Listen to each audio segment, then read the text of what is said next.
Good morning. I wanted the podium out of the way because I'm too short. You won't see me. But also because I have a very a visual PowerPoint that can help to really land the message that I'll be sharing in a moment. So what I'd like to do is focus on why does circular economy matter to our future? So let's move to the next slide. And before we get into it, let's first of all take stock of where are we today? What have we done over the last 5 years or so, or maybe since 2017, right, when the wake-up call was given.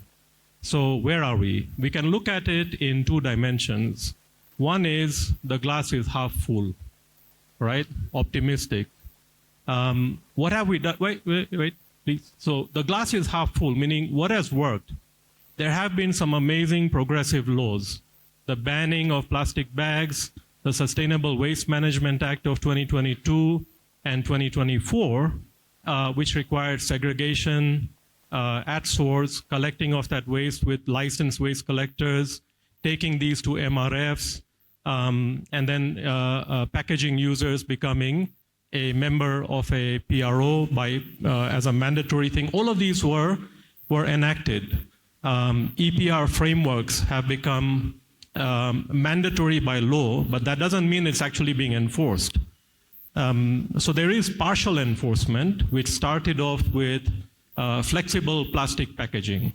I believe almost 500 bakeries actually were part of this to prove that an EPR model can actually work.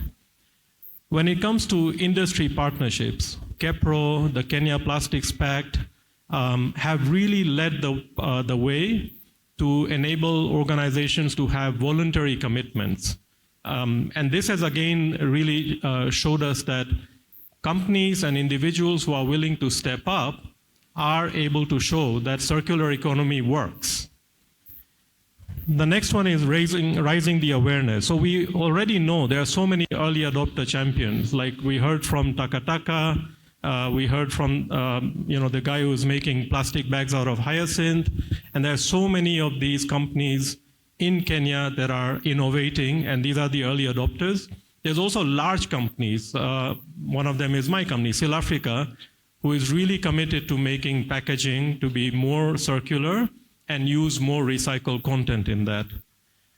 We're also recognizing these innovators, like KEPRO does an annual circular packaging conference where they have awards, different types of awards to recognize those who are innovating in circularity. And so does KPP. Like we just heard from a number of innovators today, and I'm sure there's many others over there who are being recognized, which is great because we need role models. And then, of course, circular economy conferences like today, the one that happened a few weeks ago with KEPRO. And I would say one of the big things that KPP has achieved is to have a clear definition of problematic plastics. This is no longer an opinion. This is a fact. These are standards. These are defined technically through stakeholder involvement. And so you can't run away from this anymore. I mean, you could debate whether how long it'll take to remove problematic plastics from the market, from the ecosystem, but you cannot debate what is problematic because those things have been clearly defined. And there is a roadmap in place to eliminating. The question is, how long will it take? But the glass is also half full, half empty, because in as much as there is a lot of talk and a lot of recognition, a lot of awareness around circular economy, but really speaking, my guess is majority of companies and individuals in Kenya do not really think that this is mandatory, right? It's optional. It's like taking maybe a health supplement. If I take it, it's good, but if I don't take it, I'm not going to die. So moving to a circular economy is actually not being considered as an existential need, right? And which is a big problem. Number two, the ecosystem teamwork. We are having a lot of entities and individuals working on their own, trying to do different things, but I think we need to really bring our synergies together so that we don't end up with a lot of duplication and a lot of effort. And sometimes the synergy of just working together helps us to accelerate more. Number 3 is enforcement. So as I said earlier, the Sustainable Waste Management Act, amazing. But if it's not being enforced, then, not amazing. So where is this enforcement supposed to happen? In Kenya, it's supposed to happen at the county level. And as I said earlier, we do have the law to say segregate waste at source. Waste should be collected by licensed collectors and taken to MRFs, material recovery facilities, and mandatory PRO membership. This is all there, but it's not being enforced. It is still based on those people who volunteer to do so, and because it's not being considered as mandatory, it's still considered optional. And finally, number 4, how many people here think that investing in waste collection, waste sorting like MRFs, and waste recycling is more profitable than fintech or cryptocurrency or any of these other businesses that are able to attract millions of dollars of investment? I don't think so. I don't think it's like seen as recycling is like the next big Bitcoin profitable thing, right? But it can be if we have the right enabling environment.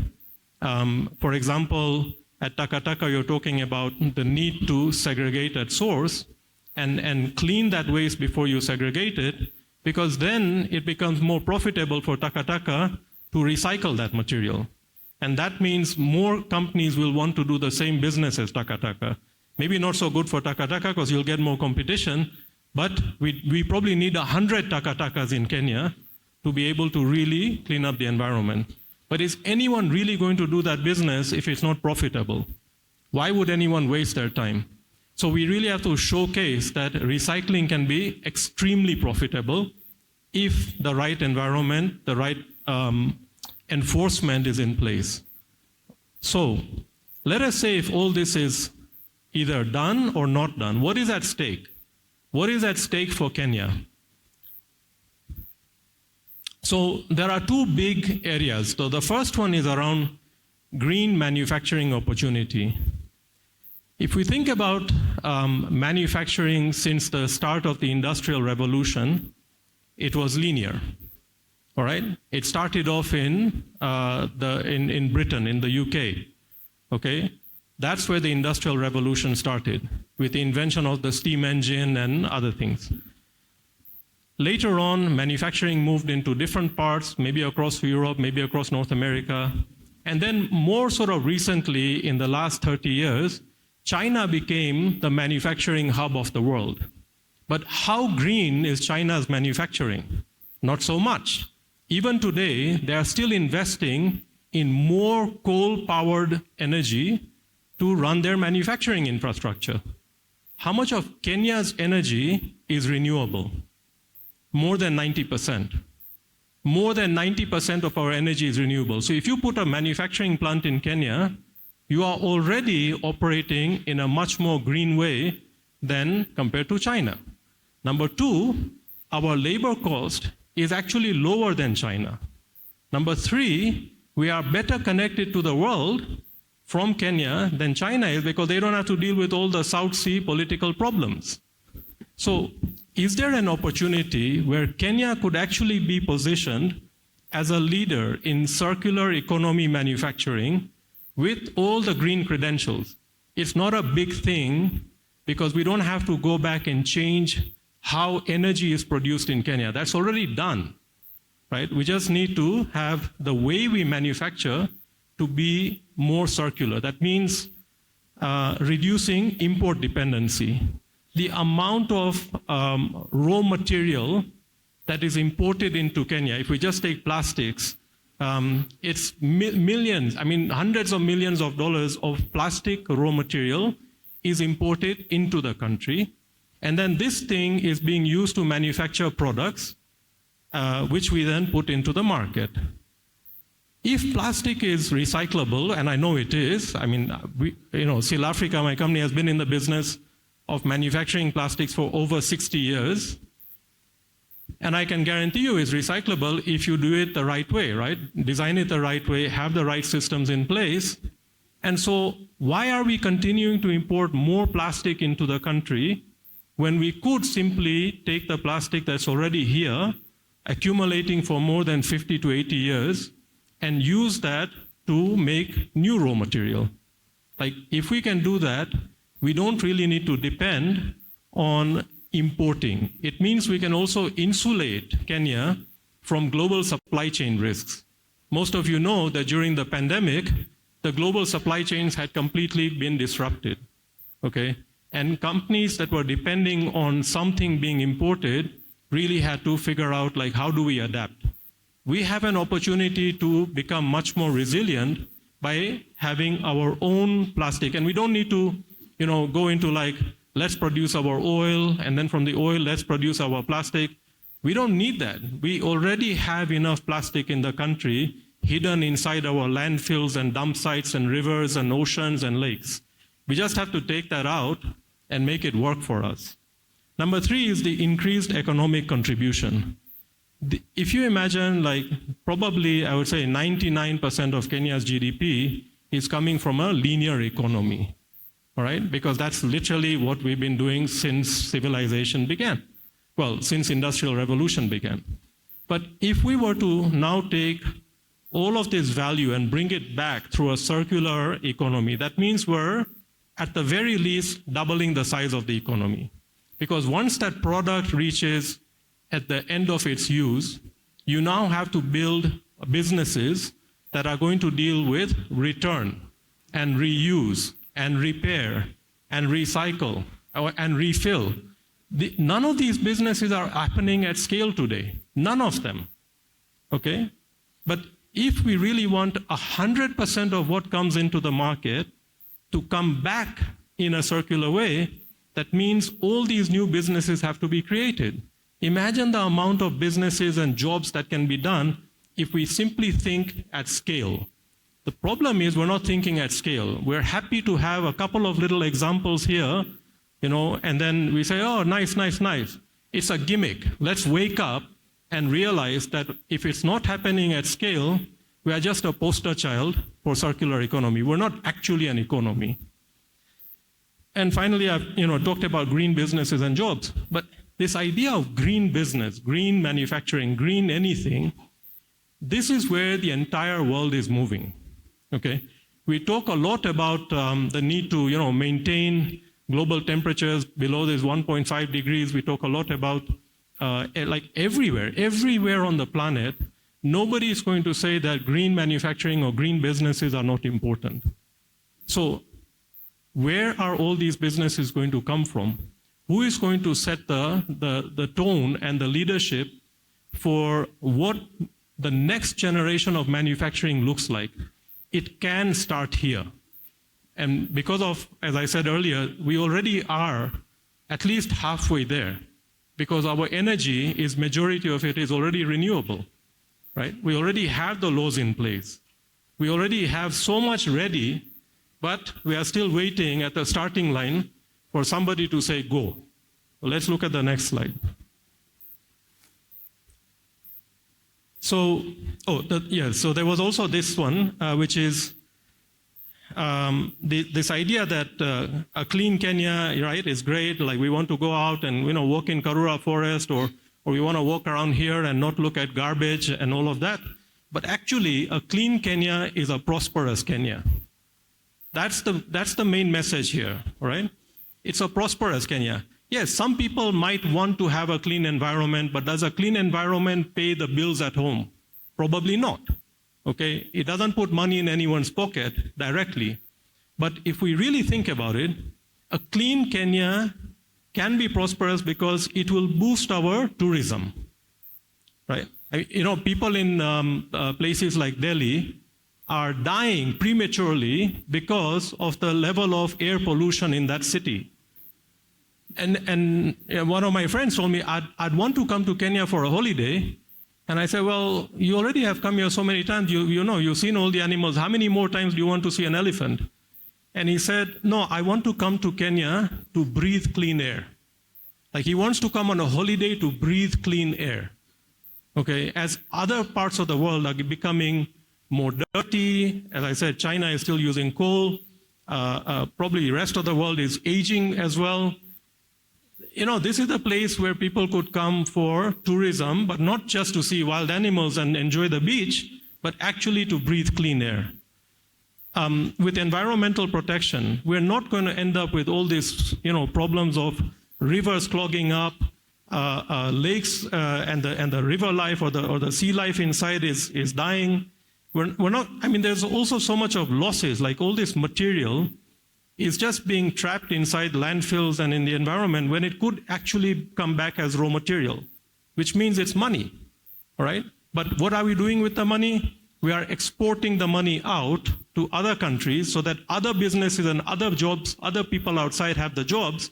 And here, we are not even giving that money back into our country. So massive losses because of that. And as a result, you know, and even to sort of create the infrastructure that can help build a circular Kenya is also something that we can easily do. Like we already have an amazing road infrastructure in Kenya. That means getting the waste from Garissa or Turkana to Nairobi is not a big challenge, but we just need the enforcement of the laws at the county level. If you have a clean Kenya, we will definitely have less disease, right? People will be more productive. There'll be less babies dying, better quality of life, which can also lead to higher productivity, right? So these are the things that are at stake. But how are we actually going to get there? I mean, it's all nice to say, yes, this is at stake, and then we go back. Today is today Thursday? Yeah? So, okay, we'll be excited today. Maybe tomorrow is a Friday, we'll still be excited. Over the weekend, we'll have some vague memories of this conference, and then Monday is going to come. And then it's just going to be back to life as usual, all right? So I don't think we can stop at this conference. We have to really think beyond. And thinking beyond this by continuing to talk is actually getting very tiring, all right? We've recently seen at the intergovernmental conference this idea of creating a global treaty to regulate plastics has completely failed. After years of conferencing and wasting time with travels and all this, it failed. What the hell? Yeah. I think if we're going down a path where actions are going to take a long time, after endless talking, probably people will just lose interest. Probably people will lose hope. So let's look at what are the quick wins that we can achieve by using our teamwork. And so the quick wins are essentially in two groups. One is the private sector, right? The private sector can do these things without waiting for the public sector, without waiting for the government to do anything. Okay, so here are my 3 suggestions for the private sector. KEPRO already has a franchise model for material recovery facilities, already has it. We just don't have an actual MRF to show to everyone in Kenya that this is an MRF, this is how it can run, this is how it can be so profitable. Go and put up an MRF in your own county, in your own wherever it is. I mean, there are a few, like I think Taka Taka does run an MRF where waste comes in, it is sorted out, partly recycled and all that. But you know, that's a very big investment, what Taka Taka has done. An MRF could actually be put up for a very, very small amount, a fraction of that investment, because all it needs to do is receive recyclable, non-recyclable waste, separate it into its different fractions, compress it, and then that's it. That is gold for recyclers, right? Recyclers will pay much more money than what they're paying for dirty, unsorted waste because it's making their business more profitable. So we need to be able to show through a franchise model, nationwide standardized MRFs. Why through a franchise model? Because a franchise can provide governance and oversight, right? Because MRFs can easily become places of human exploitation. So we don't want to solve one problem and create another problem, all right? And it should be there in every county. And counties are willing to provide the land. I mean, just to get one MRF started, it doesn't take a lot. 1 acre of land, okay? A little shed, couple of conveyor belts, and jobs for people who do not even need that many skills. So that's a quick win. Circularity awards for individuals and companies across value chains. We are doing this. We're already doing this. But what I want to highlight here is let's go beyond recognizing the company. All right? Like it's good to recognize, for example, South Africa to get a packaging innovation award. But who actually came up with the idea? Who within my company got the credit for that? If that person is recognized, right, and on the customer side, my customer side, who started to make those decisions to adopt this innovation? On the recycling side, which recycler is actually participating in this pilot to recycle that so we get the material back? Those individuals need to be recognized, all right? Because a company is what? It's just a collection of individuals. But within that company, there are some inspired people. Those are the people we need to recognize and champion them so that they become the role models. I think it's very difficult for a company to be a role model because a company is not a human being. Number 3 is life cycle assessment transparency. So this can be either a technical thing that, what is a life cycle? Well, basically it's simply saying we will measure the carbon footprint and other natural resources like water for this packaging, let's say made it in paper or glass or plastic, to do its job from here to there. Then we will do another life cycle assessment of its substitute, right? So if we are going to, let's say, replace plastic bags with hyacinth polymer bags, do a life cycle assessment of both. And then let the truth speak for itself, scientifically, not based on opinions. And that should be the responsibility of the manufacturers. It does cost money, but if you want to bring a product into the market, better do a life cycle assessment, publish it, and show people whether it is actually reducing or increasing carbon footprint compared to its substitute. Like, for example, the plastic bag ban, okay, what did it do? It replaced it with polypropylene woven bags. If you do a life cycle assessment of both, I can more or less guess that the PP woven bag has a much higher carbon footprint than the other one, okay? But, it is there. Has it actually made the environment better? Probably not. We could have gone down the other route with a hyacinth bag, and maybe that would have had a lower carbon footprint. So that's about transparency. On the public sector, there are 3 things. So number 1, Rwanda. Let's learn from something that Rwanda has done.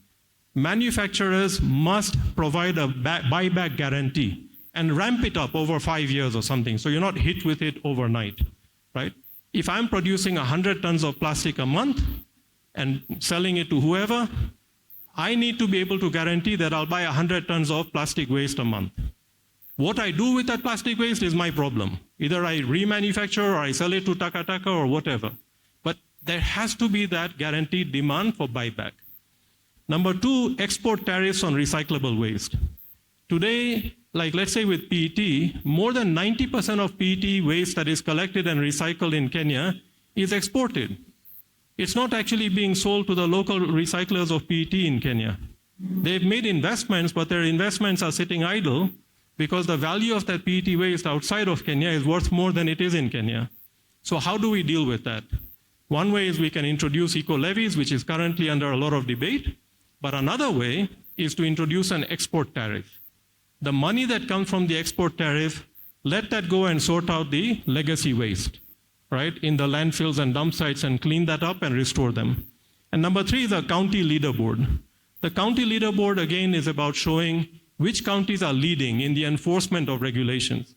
Those counties that are leading, and this is a public leaderboard, those are the counties that should actually attract the investments of the private sector, because that's where green manufacturing will happen. Okay, and then last couple of slides. So we could say somebody is going to do this. Then it'll say like, okay, maybe anybody will do it. And the reality is nobody is going to do it. Okay, so what do we need to do? We need to accept that no one is coming. No one is coming to save us. Okay? Global treaties take years. Regional alignment across East Africa is slow. Enforcement, even within Kenya, is uneven and inconsistent. And leadership in Kenya really, at the moment, is based on voluntary action and innovation. So we have the opportunity to be the first mover. And the moment we start taking that first mover, it will compound over time. So just in closing, the circular economy is Kenya's biggest growth opportunity. It is, like literally, whether you believe it or not, I'm telling you, this is what it is. I've already talked about the 4 big areas, and we need to understand that plastic is not the enemy. It is the linear system that is broken, and it has to get replaced. The only way it can be replaced is through the circular economy. Thank you very much. I'm sorry I went over time. But if you do want to connect with me, you want my presentation, just connect with me on LinkedIn. I'll send you a copy of it. Thank you.